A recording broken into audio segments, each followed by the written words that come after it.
Now, what do you and Olympic champion Mahé Drysdale have in common, possibly? Well, not very much, you might think. Unless you've got a bad back, well then, you're off to a flying start. Now, Mahé's involved in a new venture to help ease the pain 80% of us will suffer from at some stage in our lives, and he is with us now.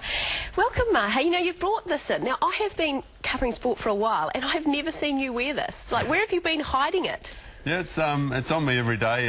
It's just under my clothes, and you know, that's the great thing about it, I guess, is it's so small that you don't notice it. If you look very closely in some of the photos, especially in my row suit, you know, you can pick it out, or I can. But yeah, being under black, it's pretty good. And what we're talking about here is basically, all it is a belt, but the inside of the belt, the bit which wraps around your back, is this magic ingredient, possum fur. Yeah, it's... How did you discover this? Where did it start? Yeah, a guy, Colin Cox, actually invented it. He's from the bush and had a lot of time in the possum fur industry, and so he's had an idea and came up with a prototype and came to me a couple of years ago and said, look, try this, see what you think of it, and you know, will it work? And the greatest thing about it is possum fur is hollow.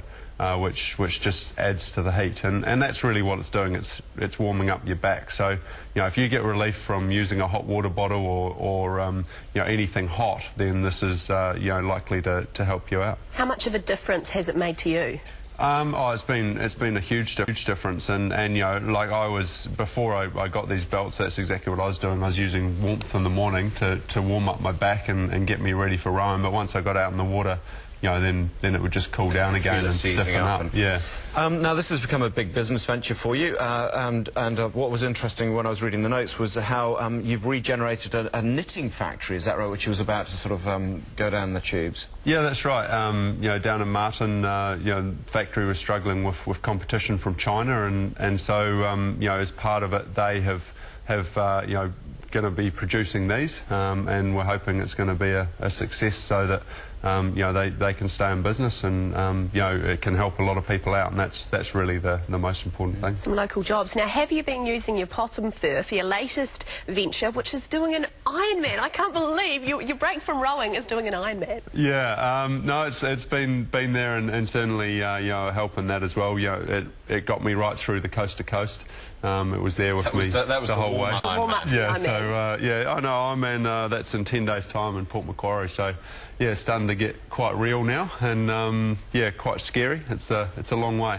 And meanwhile, a lot of your rowing colleagues are back in the boats, training hard. This is the end of your off time, is it? And then you're back onto the water. Yeah, so this is the end of my sabbatical. I have been out a little bit on the water just to keep my eye on, but yeah, I'm back as soon as I finish Ironman, and yeah, building up for Henley and the World Champs. And the World Champs, which are in China this year. In Korea.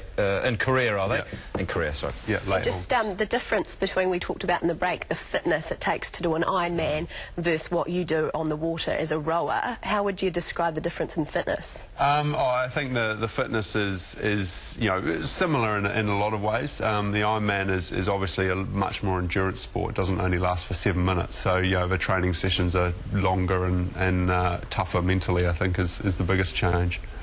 Wow. More fun? I think I'm looking forward to getting back to rowing. It's been a good challenge, Ironman, but yeah, it's certainly not a sport I'm going to excel in. No. Oh. Best of luck, mate. Well, Mahé, thank you so much. And we will see you next week, because we're actually going to hop on the boats for a challenge. Yeah, Heaven help us. Yeah, Juliet Haig's going to come along and help me. And I'm with Mahé in the boat. I take it you two on. No, right. I'm looking forward to that. You can't use that. Right. Thanks, Mahé. Only the rowers would go and do an Ironman on their sabbatical on their break, wouldn't they? Goodness me. All right. What do we do on our sabbatical? Lie in the sun. Yeah, exactly. OK, after the break we're going to catch up with our reporters. James, what are you up to today?